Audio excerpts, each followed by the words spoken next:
पिशाचिनी आत्माओं में सबसे ज्यादा खतरनाक होती है। ऐसा माना जाता है जिस औरत की शादी के दौरान या शादी के कुछ दिन बाद मृत्यु हो जाए वह औरत पिशाचिनी बनती है।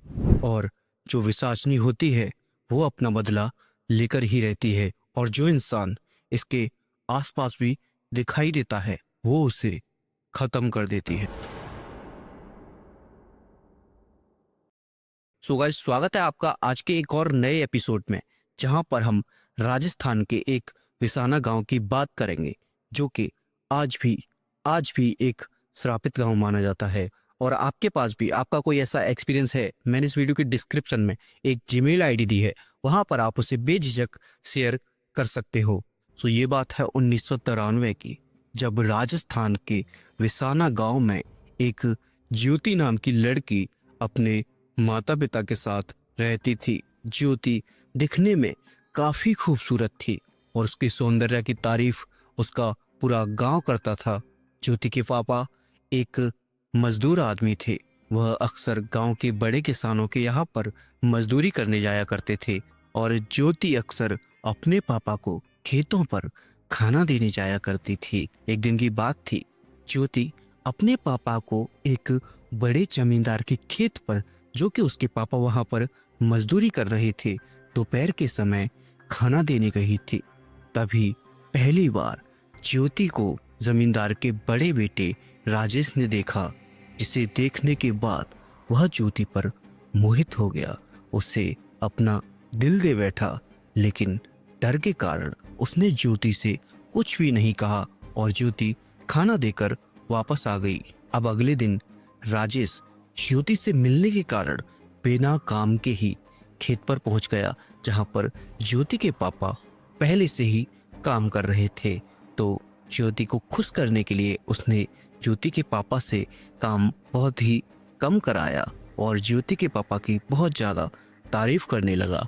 यह सब देख ज्योति बहुत खुश हुई और मन ही मन मुस्कुराने लगी, और राजेश भी उसे देखकर मन ही मन मुस्कुराने लगा। उसके बाद राजेश ने ज्योति से बात करना शुरू कर दिया। राजेश ने ज्योति से चुपचाप धीरे से कहा कि आप मुझे आज शाम को नदी के किनारे पर मिल सकती हो क्या। बेसिकली मैं बता दूं कि जो विसाना गांव है वहां पर आज भी वो नदी उपलब्ध है। तो आगे कहानी को कंटिन्यू करते हैं। ज्योति ने पहले तो एक बार सोचा, लेकिन उसने मन ही मन उससे हाँ कर दी। और होता ही वही है, शाम को राजेश ज्योति का बेसब्री से नदी के किनारे इंतजार कर रहा था। शाम हुई, ज्योति आई। राजेश ने बेझिझक बिना डरे हुए ज्योति को अपने मन की बात कह डाली। ज्योति भी उसे मन ही मन चाहने लगी थी, तो ज्योति ने भी हाँ कर दी। लेकिन समस्या ये थी कि ज्योति एक छोटे घर की बेटी थी और राजेश एक गांव के बड़े जमींदार का बेटा था। एक दूसरे को चाहते चाहते पता नहीं कब दिन महीनों में बदल गए और महीने सालों में बदल गए। इधर ज्योति की सगाई कहीं और होने वाली थी, वहीं ज्योति अपना दिल राजेश को दे बैठी थी। लेकिन ज्योति राजेश के अलावा किसी और से शादी नहीं करना चाहती थी। अगली सुबह वह दोनों नदी पर मिलते हैं और ज्योति अपनी शादी की सारी बातें राजेश को बताती है। राजेश कहता है, ज्योति मैं आपके बिना नहीं रह पाऊंगा, मुझे आप ही से शादी करनी है। ज्योति इस बात के लिए मना भी नहीं कर सकी, क्योंकि दोनों के अंदर का प्रेम काफी ज्यादा बढ़ चुका था और दोनों ने गांव के पास ही बने मंदिर में शादी करने का फैसला किया। वह शादी उनकी मम्मी पापा के मर्जी के बिना हो रही थी। दोनों ने कभी अपने घर पर इस बारे में जिक्र भी नहीं किया था और दोनों लोग शादी का जोड़ा पहनकर मंदिर के पुजारी के पास पहुंच गए, जहां पर दोनों की शादी होने वाली थी। जो कि मंदिर का पुजारी था वह राजेश के पापा का अच्छा मित्र था। तो वह एक बार राजेश के पापा को यह संदेश भेज देता है कि ऐसे से आपका बेटा गांव के निचले परिवार की बेटी से शादी कर रहा है। उसी दौरान गांव के और घर वाले आ जाते हैं। राजेश के घर वाले ज्योति की वहीं हत्या कर देते हैं और ज्योति के परिवार को भी बुरा भला कहकर गांव से निकलवा देते हैं और अपने बेटे को बदनामी के डर से शहर भेज दिया जाता है। और जो मंदिर का पुजारी था उसे भय बहुत ज्यादा था, क्योंकि वह समझ चुका था कि शायद ज्योति इसका बदला लेने के लिए आ सकती है। उस दिन के बाद विसाना गांव पर प्रकोप होना शुरू हो गया। जब भी कोई नई अमावस्या की रात आती तो उस गांव से बकरी, गाय, भैंस या फिर कोई बच्चा गायब हो जाया करता था और राजेश के परिवार वाले भी धीरे धीरे एक एक कर रहस्यमय तरीके से मरने लगे। राजेश जमींदार था, उसका परिवार काफी बड़ा था, लेकिन धीरे धीरे उसमें से हर एक अमावस्या की रात कोई ना कोई गायब हो जाता।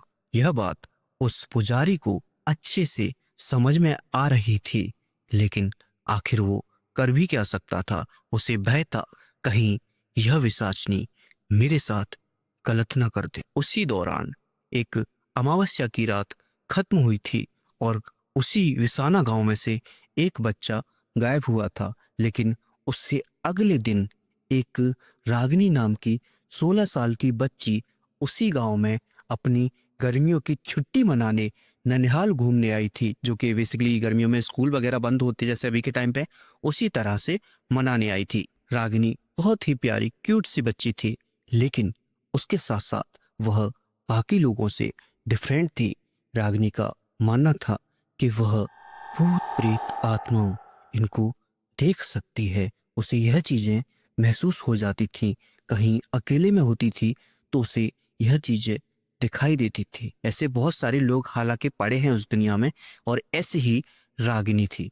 रागिनी अपनी ननिहाल आई थी, लेकिन उसे इस सब के बारे में नहीं पता था। कुछ समय बीता, एक और अमावस्या की रात आई। अमावस्या की रात को उस गांव के अंदर सभी अपने अपने भैंस, बकरी, गाय और छोटे बच्चों को अपने घरों के अंदर कर लेते थे, क्योंकि उन्हें पता होता था कि आज इस गांव से कोई ना कोई जाने वाला है। रागिनी ने अपनी नानी से कहा, नानी हमें आज रात को इस तरह से क्यों बंद कर दिया जा रहा है? मुझे अपने दोस्तों के साथ खेलना है। नानी ने कहा कि बेटा सुबह जाकर आप खेल सकते हो, लेकिन अभी नहीं जा सकते।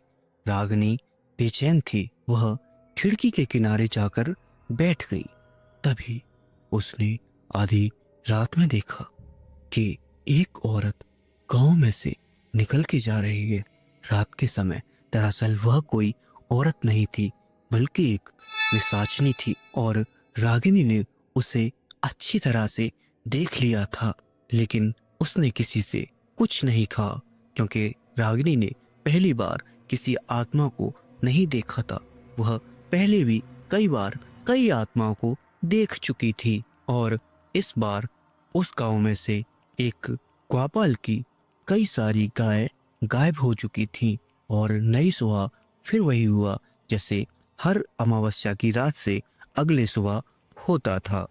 गांव में रोना धोना और हफड़ा तफड़ी, लेकिन यह बात सब रागिनी को पता थी। गांव के मंदिर का जो पुजारी था उसे धीरे धीरे सब समझ आ रहा था कि यह गांव में प्रकोप आखिर कब से आ रहा है।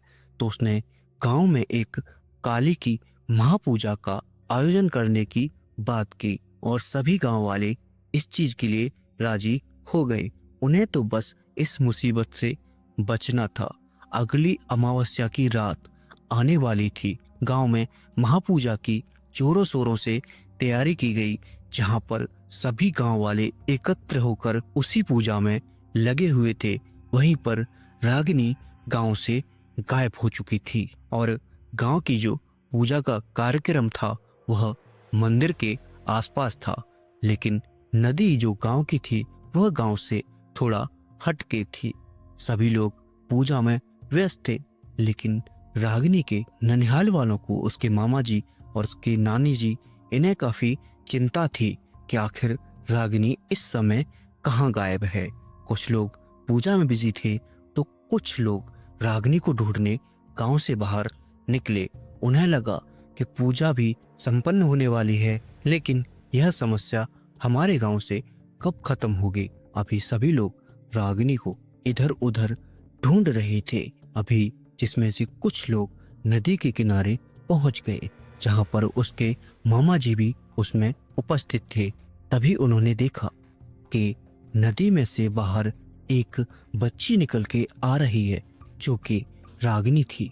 रागिनी आते ही पूरे गांव वालों से बोली, इस गांव में कोई ज्योति नाम की लड़की थी। अभी सब गांव वाले उसकी बात को सुनकर दंग रह गए, क्योंकि ज्योति के बारे में रागिनी से कभी किसी ने जिक्र नहीं किया था।